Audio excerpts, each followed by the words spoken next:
Hello नमस्कार, जय हिंद साथियों। स्वागत करता हूं आपका इधर के इस ऑनलाइन प्लेटफॉर्म में। दोस्तों, इसके पहले हमने 4 रेंज के बारे में, सबसे पहले रायपुर रेंज, उसमें कितने लोग क्वालिफाई किए हैं, कितनी सीट थी, जनरल का कट ऑफ कितना जा सकता था, सारी चीज़ों के बारे में बात किया। फिर बस्तर रेंज, दुर्ग रेंज, बिलासपुर रेंज, सारे जहाँ जहाँ पे कितनी सीटें हैं, कहाँ पे कितने लोग क्वालिफाई किए हैं, कहाँ पे कंपटीशन ज़्यादा है, कहाँ पे कंपटीशन कम है, सारे पहलुओं पे हमने बात कर ली है। अब हम बात करने वाले हैं सरगुजा रेंज में। सरगुजा रेंज ये हमारा बचा हुआ था। सरगुजा रेंज में कौन कौन से देखेंगे। सरगुजा में जो भर्ती आई थी, कोरिया जिले, सूरजपुर जिले, बलरामपुर जिले, जसपुर और मनेन्द्रगढ़, चिरमिरी, भरतपुर, साथ में पीडीएस मैनपाट। अगर आप बात करेंगे तो हम यही आपको बताएंगे। देखो भाई साहब, यहाँ हमें जो लगा है सबसे कम कंपटीशन वाला क्षेत्र हमें यही लगा है ना। और आप लास्ट में ये देखेंगे कि कहीं ना कहीं इन्हीं जिलों में से सबसे कम या कट ऑफ यहीं पे जाएगा। इससे कम कट ऑफ हो सकता है कि यहाँ पे जो रायपुर में, कहाँ पे, रायपुर में जो चंदखुरी था वहाँ पे आ सकता है, या तो फिर रायपुर के चंदखुरी, क्योंकि वहाँ पे लगभग 30 में से 10 लोग का सिलेक्शन होने वाला है, जो माना वाला है ना, माना चंदखुरी वाला। वहाँ पे या तो फिर यहीं में से किसी एक का नाम आएगा। ठीक है, यहाँ पे सीट अच्छी खासी है एसटी वालों के लिए, यहाँ पे जलवा है। किसके लिए? एसटी वालों के लिए। एसटी वालों के लिए सरगुजा रेंज और बस्तर रेंज, यहाँ पे आप लोग को पूरा कोशिश करना चाहिए। हाँ, अगर मान लीजिए कि आप बिलासपुर संभाग में रहते हैं, या तो आप इसके अलावा रायपुर संभाग में रहते हैं, आप दुर्ग संभाग में रहते हैं, और आपके नंबर अच्छे खासे अब बन रहे होंगे, अब आपको पता चल गया होगा कि हाँ यार मेरे कितने नंबर बन रहे हैं मॉडल आंसर के अकॉर्डिंग। तो अगर मान लीजिए आपके 140 प्लस बन रहे हैं, क्या 140 या 135 प्लस बन रहे हैं, 135 या 140 प्लस बन रहे हैं, और आप चाहते हैं कि हाँ हम अपने घर के आसपास ही सिलेक्शन लें, तो डेफिनेटली आपको ये जो जोन है यहाँ भी आपको देख लेना चाहिए। यहाँ पे भी आप सिलेक्शन ले लेंगे, अपने घर के पास में रहेंगे। ठीक है, जो ये मैदानी क्षेत्र में रहते हैं उनकी बात हो रही है। हाँ, लेकिन जो सरगुजा रेंज में है, जो बस्तर रेंज में रहते हैं, उन लोग के लिए वैकेंसी अच्छी खासी है। जो एसटी में आते हैं उनके लिए बात हो रही है। ठीक है, एसटी वालों के लिए। हाँ, सरगुजा रेंज में एक फ़ायदा और किसका है, जनरल वालों का भी अच्छा खासा फ़ायदा है ना। लेकिन जो मुख्य रूप से फ़ायदा है वो ही एसटी वालों का है। चलिए, यहाँ इनके लिए आप बोल सकते हैं ग्रीन जोन है ये। ठीक है, ग्रीन जोन ये है, और बस्तर, है ना। बाकी यहाँ पे बात करते हैं अब हम किसके बारे में, जसपुर में। सरगुजा रेंज में हम सबसे पहले बात करते हैं जसपुर जिले के बारे में। 102 पोस्ट है, 1022 लोग क्वालिफाई किए हैं, हर 10 में एक जन का सिलेक्शन होने वाला है। अगर आप बात करेंगे, देखिए, जनरल के लिए 22 सीट, ओबीसी के लिए 16, एसटी के लिए 60, एससी के लिए 6 सीट। मतलब एससी के लिए यहाँ पे कुछ ज़्यादा है नहीं। अगर आप बात करेंगे जसपुर जिले की, सबसे ज़्यादा जो सीटें हैं वो है एसटी वालों के लिए। यही एसटी वाला यहाँ पे कूद के जा सकता है। तो लगभग आप बोल सकते हैं कि यहाँ 102 में लगभग 82 सीटें, क्या 82 सीटों में तो क्वालिफाई कर सकते हैं कौन, एसटी वाले, है ना। और जसपुर में उधर ज़्यादा उनकी पॉपुलेशन भी है एसटी वालों की। तो इसलिए आप लोगों को जो भी एसटी में आते हैं, अगर आप जसपुर के आसपास में हैं और आपके अच्छे खासे नंबर बन रहे हैं, अच्छे खासे, देखिए यहाँ पर 10 में एक जन का सिलेक्शन होने का है, ज़्यादा कंपटीशन नहीं है, और अगर आपके 130 के आसपास नंबर बन रहे हैं, तो चुपचाप अपने जसपुर में ही पड़े रहना। ठीक है, अपने घर के आसपास हर कोई यही चाहता है। जिसके भी देखिए, जो भी 145 150 तक गया है, तो वो भले वहाँ पे 25-30 सीट ही हो, आप अपने ज़िले से अप्लाई कर देना। अपने ज़िले में ही रहोगे, ज़िंदगी भर आप अपने ज़िले में ही रहोगे, कोई दिक्कत नहीं, अपने घर में रहोगे, है ना।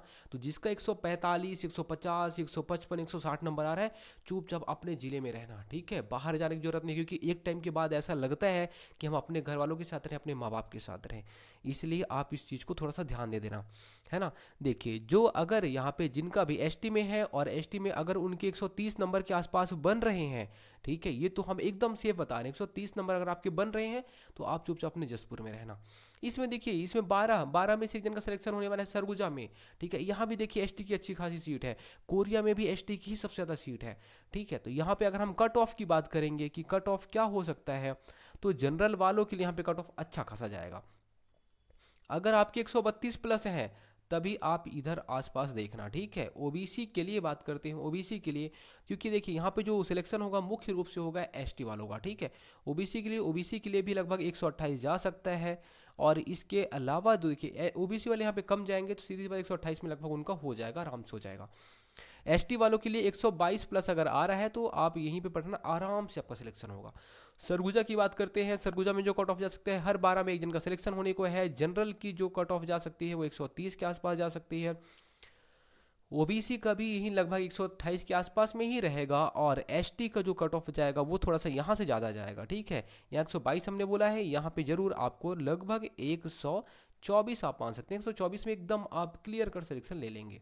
और हाँ, जिसके 124 के आसपास आ रहा है आप चुपचाप यहीं पे रहना, ठीक है। अगर आप सरूजा वाले होंगे तो ठीक है, 130 नंबर हो गया, 135 नंबर हो गया, तो आप यहीं पे पड़े रह सकते हो। हाँ, ये डिसीजन आपका होना चाहिए। मैं यहाँ पे बोल रहा हूँ, मतलब मेरा पर्पस यहाँ पे बोलने का केवल और केवल एकमात्र ये है कि आपका अगर अच्छा नंबर आ रहा है तो आप अपने ज़िले में रहिए, ठीक है। और अगर आप बाउंड्री पे हैं, 120 नंबर आ रहा है, 122 नंबर आ रहा है, 124 नंबर आ रहा है, तो आप एक थोड़ा सा आप देख सकते हैं कि हाँ मेरा और कहीं हो सकता है। तो अगर हाँ, अगर आपका 130 के आसपास आ रहा है, चुपचाप यहीं पे अगर रहेंगे तो भी आपका सिलेक्शन एकदम कंफर्म है, हो जाएगा।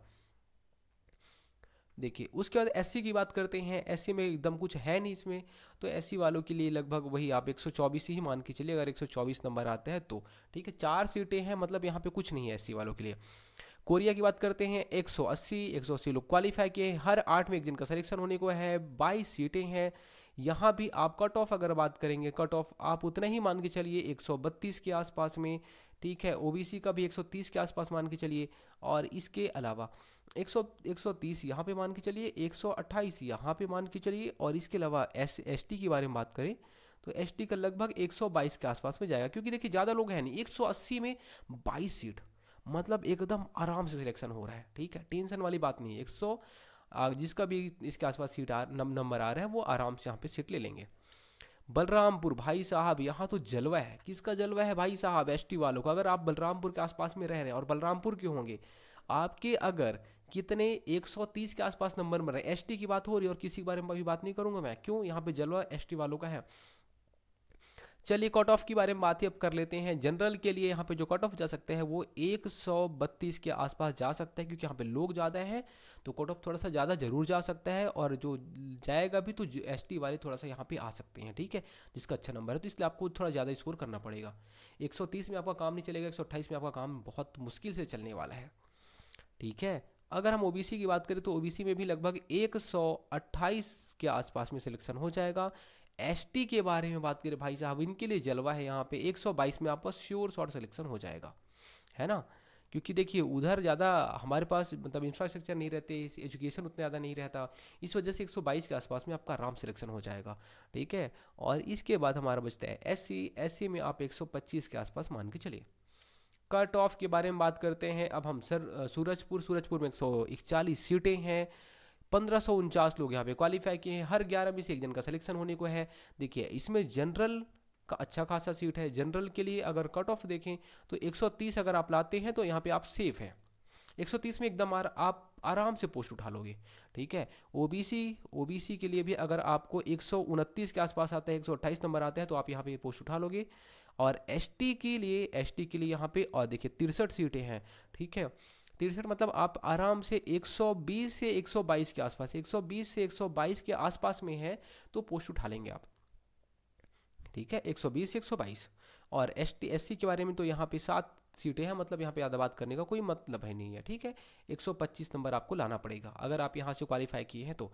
देखिए एक चीज़ और ये है कि अगर मान लीजिए आप सूरजपुर में हैं, ठीक है, तो और आप एससी से आते हैं और आप सूरजपुर में हैं, और अगर आप 145 नंबर बन रहे हैं, आप बस चुपचाप वहीं रहना। क्योंकि देखिए 7 सीट है तो लोग ज़्यादा अप्लाई नहीं करेंगे। अगर मान लीजिए जो फॉर्म ओपन होता है तो लोग ज़्यादा अप्लाई नहीं करेंगे, आपका आराम से होगा, ठीक है। क्योंकि अगर इसमें से देखेंगे कैटेगरी का भी जो 15 गुना लोग लेते हैं, यहाँ पे 1500 जो है ना, वो हर कैटेगरी का लगभग 15 गुना के आसपास में होगा। तो यहाँ पे अगर आप देखेंगे तो लगभग आप 100 के आसपास देख सकते हैं, 100 लोग आपकी कैटेगरी में होंगे। उसमें भी 2 फीमेल आ जाएंगी, लगभग 2 से 3 फीमेल आ जाएंगी, और बचेंगे 4 मेल, ठीक है। तो यहाँ पे लगभग 25 से 30 यहाँ पे फीमेल होंगी।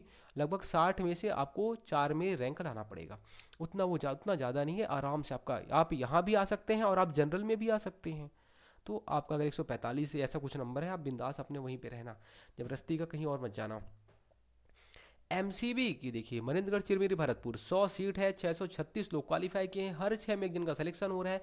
यहाँ पे भारी भरकम कम कंपटीशन है, ठीक है। कट ऑफ, ठीक है। मनेंद्रगढ़, चिरमिरी, भरतपुर 636, एकदम कम कंपटीशन है। जनरल वाले भाई यहाँ पे आप रह सकते हो, एकदम आराम से रह सकते हो। ठीक है, जनरल वाले की बात हो रही है। जनरल के लिए यहाँ पे आराम से 126 के आसपास में सिलेक्शन हो जाएगा, पोस्ट उठा लेंगे। ओबीसी के लिए देखिए, ओबीसी के लिए यहाँ पे 125 के आसपास में, और एसटी के लिए यहाँ पे ज़्यादा ज़्यादा नहीं जाएगा, लेकिन यहाँ पे 122 के आसपास में एसटी का जाएगा। और यहाँ पे एससी का भी लगभग 122 123 के आसपास जाएगा। लास्ट बचता है हमारा पीटीएस मैन पार्ट। यहाँ पे 10 पोस्ट थे, जनरल 3, ओबीसी 1, एसटी यहाँ पे 5 और एससी 1। 66 लोग हैं यहाँ पे, 10 लोग का सिलेक्शन लेने का है, लगभग 6 में से एक जन का सिलेक्शन हो जाएगा। यहाँ भी आप देखेंगे लगभग ना के बराबर कंपटीशन है, एकदम कम कंपटीशन है। ठीक है, जनरल में अगर आपका 122 के आसपास में हो रहा है, आराम से आप पोस्ट ले लेंगे। ओबीसी में 122 के आसपास में या फिर 121 के आसपास में, और एसटी वालों का अगर इसमें 120 भी आ रहा है, 118 भी आ रहा है, तो भी आप पोस्ट ले लोगे। और अगर एसटी की बात की जाए, एससी की बात की जाए, तो उनको तो लाना पड़ेगा 120 के आसपास में, है ना। लगभग लगभग आप बोल सकते हैं कि 120 के आसपास में आप देखेंगे पीटीएस मैन पार्ट में सिलेक्शन हो जाएगा। ठीक है, तो दोस्तों यहाँ पे जो चीज़ें हमने बताई हैं, ये केवल और केवल केवल अनुमानित। बहुत सारी चीज़ें आप देखेंगे ऐसे ही आएगा, हू बहू अनुमानित, केवल और केवल अनुमानित है ये। और यही आपके यहाँ पे जब रिजल्ट आएगा तो आप देखेंगे हाँ यार, ये तो इसका भी सिलेक्शन हो गया, इसका भी सिलेक्शन हो गया, इसका तो इतना कम नंबर बन रहा था तो भी सिलेक्शन हो गया। पोस्ट बहुत सारी है, आप देखेंगे सबका सिलेक्शन होगा। जो भी यहाँ पे एवरेज 65 दोनों में बनाया है, जो भी 65 बनाया है, सबका सिलेक्शन हो जाएगा। ठीक है, क्योंकि ज़्यादा लोग नहीं थे। देखिए एग्जाम जो दिलाए हैं वो लगभग 40,000 लोग दिलाए हैं। 40,000 में लगभग 6,000 का सिलेक्शन लेने को है। ठीक है, 40,000 में 6,000 लोग का सिलेक्शन होने को है। मतलब आप बोल सकते हैं लगभग हर 7 में एक जन का सिलेक्शन हो जाएगा। क्या हर 7 में एक जन का सिलेक्शन है, मतलब हर 7 में एक कंपटीशन है। हाँ, जनरल वालों के लिए थोड़ा सा ज़्यादा कंपटीशन रहेगा, ओबीसी वालों के लिए थोड़ा ज़्यादा कंपटीशन रहेगा, वहीं एसटी वालों के लिए थोड़ा सा और कम कंपटीशन हो जाएगा, है ना। मतलब उन्हीं में से आप देखेंगे लगभग हर 4 में एक एसटी का सिलेक्शन हो जाएगा। ठीक है, ये यहाँ पे मतलब निकलता है। और जनरल में हर 10 में से एक जन का सिलेक्शन होगा, तो थोड़ा जनरल का और ओबीसी का कट ऑफ थोड़ा ज़्यादा रहेगा, हर जगह पे ज़्यादा रहेगा। और वहीं एसटी का और एससी का थोड़ा सा कट ऑफ कम रहेगा तुलनात्मक रूप से। धन्यवाद।